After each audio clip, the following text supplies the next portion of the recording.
Let's talk more then about the ANC's 80 additional members of the NEC. Political analyst Dr. Metji Makgoba joins us now. Very good evening to you, Doctor. Grateful for your time. So, Gervin Whittles, our reporter, and I were just reflecting on those who've not made the list, but interestingly on those who are actually part of this additional 80 group of the structure that will make decisions between ANC conferences.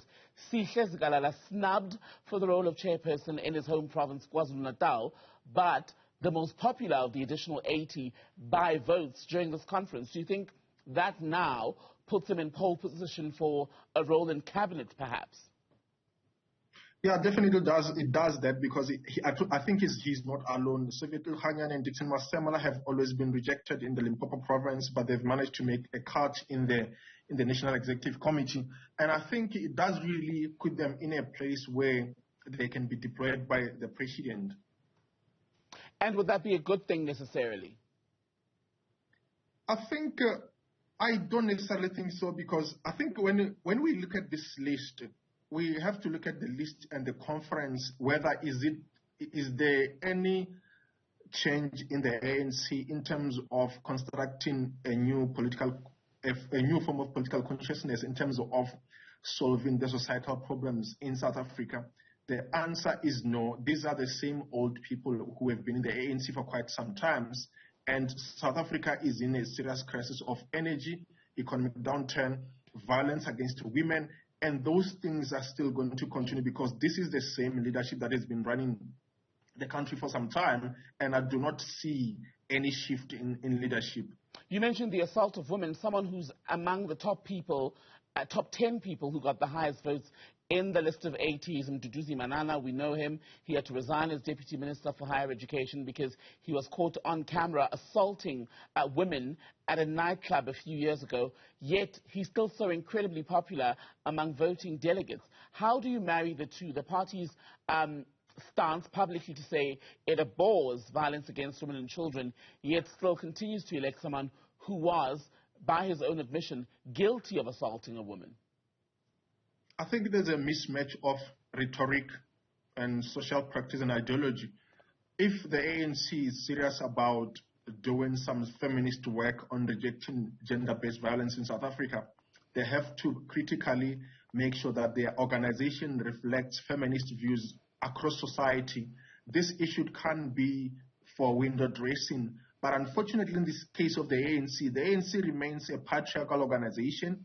And it's not surprising that Manana would still be in the NEC because the women issue, it's not central.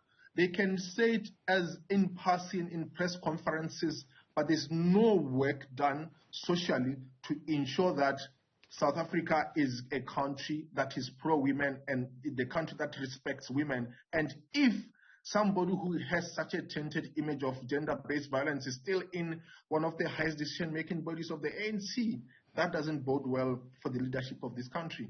You could argue, though, that he's in good company when you consider that another person guilty of assault, Andile Lungisa, has made the list as well, and he assaulted another politician, a member of the DA in council, with a glass jug, no less.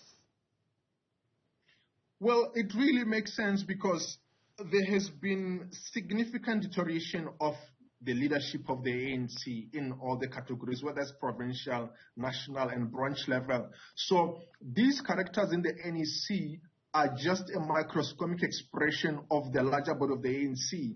And it is not surprising because they are even struggling with issues of corruption, issues of discipline, issues of agency, and issues of commitment towards solving societal problems. So these are unsurprising because majority of these NEC leaders have tainted reputations. Some of them have been accused of corruption, although they may argue that they have not been found guilty. But this is a fractured leadership, and it's not surprising that even the president himself has a dark cloud on his head. And when you look at the broader alliance picture, the tripartite alliance, Gervin was in fact making this point earlier that someone like Zingiswalosi, the COSATU president, has not made the list of 80 in the ANC. Where does that leave the COSATU membership or the ability for COSATU to be able to lobby within that platform of the ANC and influence policy and change actively? I think it's a serious loss that COSATU does not have representation in the NEC, considering that at least they've been trying to hold the ANC accountable in terms of ideology and policy. When the ANC was kind of going off the track, according to COSATU, they would intervene. And I think in this context, it means that that relationship is gradually dying.